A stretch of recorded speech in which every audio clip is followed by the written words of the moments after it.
Halo Balakala, jumpa lagi di Kitab Kala. Kali ini kita akan membahas tentang penemuan cagar budaya berupa tugu tapal batas yang ada di Jawa Timur.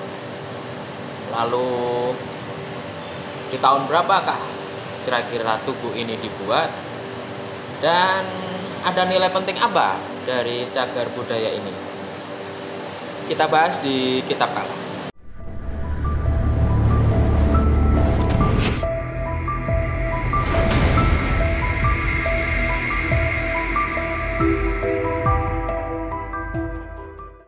Jadi pada sekitar Selasa 16 Januari 2024 ditemukan sebuah tugu tapal batas yang ada di Desa Kayunan, Kecamatan Pelosok, Klaten, Kabupaten Kediri, Jawa Timur.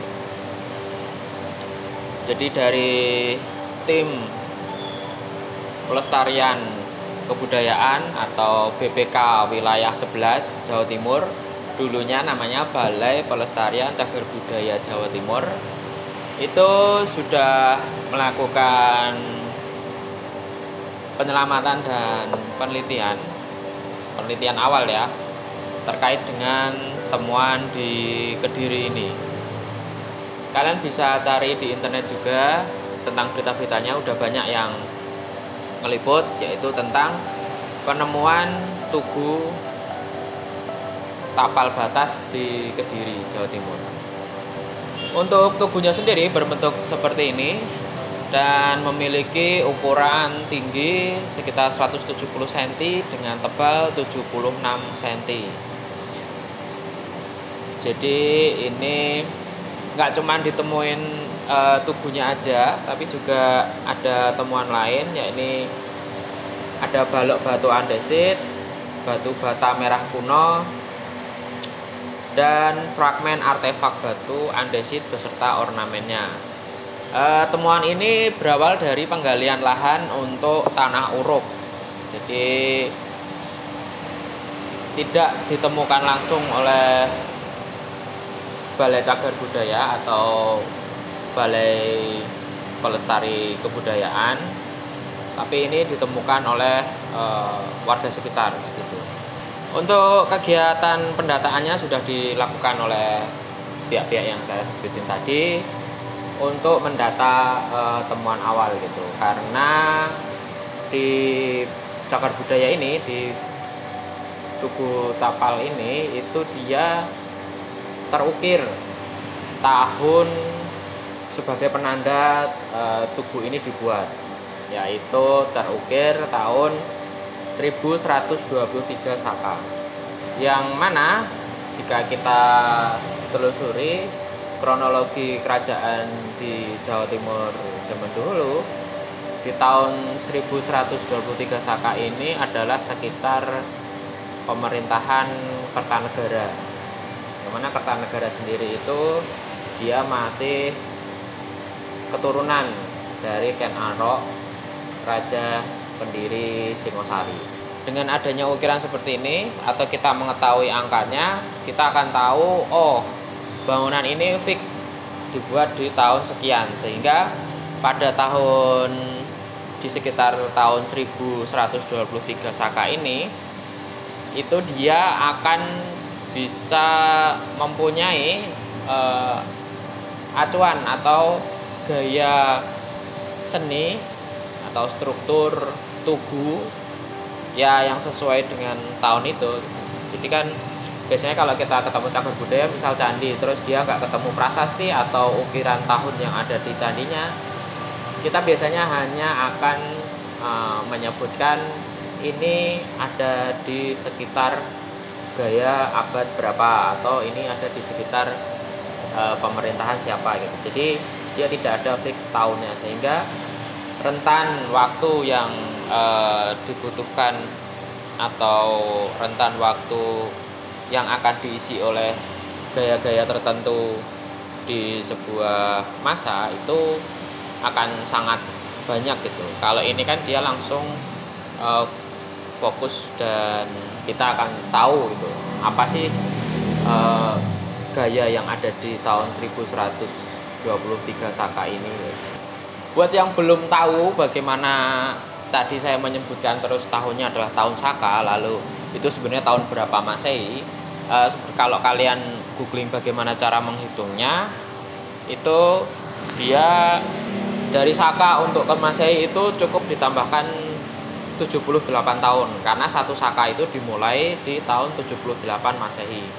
Sehingga tadi Tugu tadi itu dia ada di 1123 Saka, lalu untuk Masehinya ditambah 78 sehingga ketemu angka 1201. Nah, 1201 inilah yang diyakini masih dalam area atau wilayah kekuasaan Raja Kertanegara. Seperti itu, apalagi penemuannya adalah di Kediri. Kalau era Majapahit belum. Era Majapahit itu kan kalau kita tahu, nah Majapahit itu kalau kalian googling itu dimulai di tanggal 10 November 1293 Masehi. Kalau tadi kan 1201 Masehi, sehingga Tugu tadi belum sampai ke ranah atau era Majapahit. Ya, ini malah justru lebih tua dari era Majapahit, terutama di era Kertanegara. Nah, nilai pentingnya untuk cagar budaya yang berangkat tahun, lalu ini berupa tugu tapal batas seperti ini, itu adalah sebagai gaya arsitektur sebuah aset kota kerajaan pada tahun itu. Jadi bisa dibayangin, kita sering kan bertanya-tanya, kerajaan zaman dulu tuh bentuknya kayak apa sih, denah kotanya seperti apa sih, atau tata kelola kotanya seperti apa sih. Nah, ini adalah aset-aset dari yang ada di kerajaan zaman dulu atau kerajaannya Kertanegara. Nah, di aset ini lalu menjadi puing-puing atau puzzle-puzzle yang nantinya akan selalu diperbarui oleh para peneliti untuk merekonstruksi bagaimana tata kelola atau tata letak dari kerajaan zaman dulu. Belum diketahui ini apakah spesifik tugunya keraton atau istana, atau ini tugu dari sebuah desa atau kota seperti itu. Jadi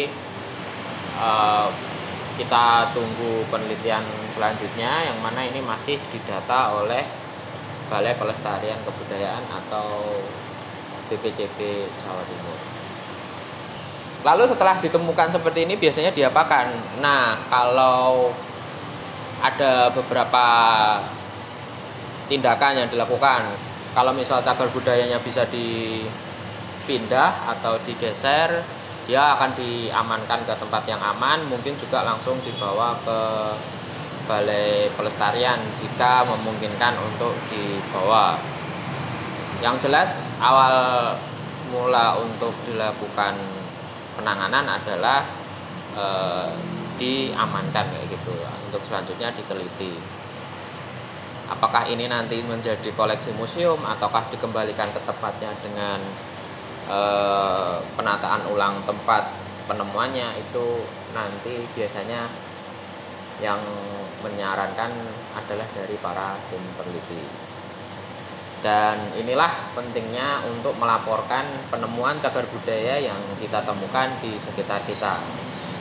Kalaupun ada yang nanyain apakah ada intensi ganti rugi atau ganti untung kayak gitu, kalian bisa nonton video saya yang ini.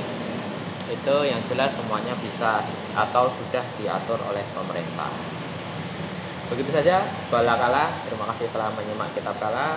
Kalau ada yang mau request pembahasan lagi, tolong tulis di kolom komentar. Jangan lupa subscribe bagi yang belum nonton, like jika kalian suka video ini. Sampai jumpa di video lain. Sampai jumpa.